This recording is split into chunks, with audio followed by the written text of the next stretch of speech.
Former John Jay College President Jeremy Travis now works for Arnold Ventures, a philanthropy where he is Executive Vice President of Criminal Justice. So in the mid-1990s, tell us what you're doing. I was nominated and confirmed to be the director of the National Institute of Justice in the Clinton administration. And that is the research arm of the Justice Department. It was at a time, just to put it in context, when rates of violence were going through the roof. The country was really in panic. And one of the tasks we had under the '94 Crime Act was to conduct research on gun violence from the Justice Department.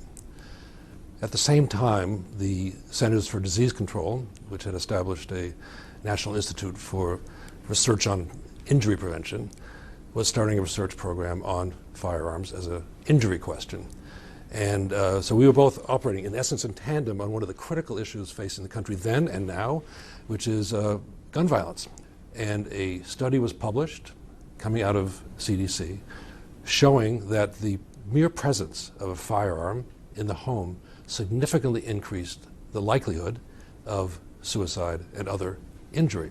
This is very important because what your research shows is having a gun around actually seems to have the effect of making somebody more likely to commit suicide. It's a risk.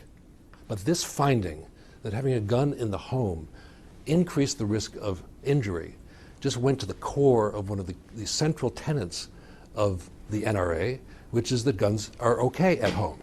So what does the NRA do when this research starts coming out? So the NRA went to one of their Republican congressmen, a fellow named Jay Dickey from Arkansas, and they introduced an amendment that carries his name, saying that the funding to the CDC could not be used to promote gun control.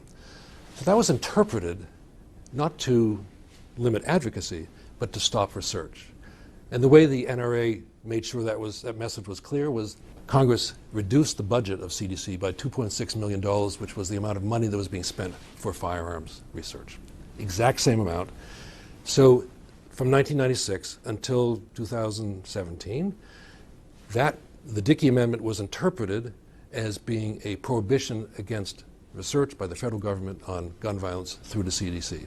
And this is what we refer to as the 2-decade evidence desert. And here we were basically thwarted as a country from trying to understand what would be effective at saving lives. Then in 2019, there is some funding provided. What changes? Intervening events, we have significant, unfortunately sort of frequent mass shootings and gun violence. And then there's a massacre at Parkland, at the high school in Florida. And the students at Parkland, much to their credit, started rallying and organizing with an agenda. And on their agenda was restore federal funding for research at CDC. But this became a rallying cry, and President Trump, much to his credit, issued an interpretation by his Secretary of HHS that amendment did not preclude research. That was then codified into statute by Congress, and then Congress started to appropriate funds. $25 million, which is nothing, half of it to NIH, half of it to CDC, but at least it was opening the spigot for research on gun violence that had been closed. But still, one of the things you point out is staggering to me, the difference in how much we spend. So you say, this is from your research, the U.S. spends about $7,000 on research per life lost to sepsis, about $1,000 per life lost on motor vehicles, and for lives lost to guns, per person we spend $63 per life lost. Shameful, isn't it?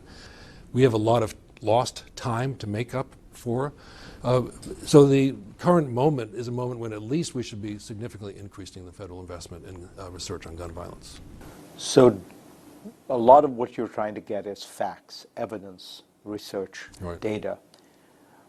One thing we're noticing in America these days is sometimes that doesn't seem to matter.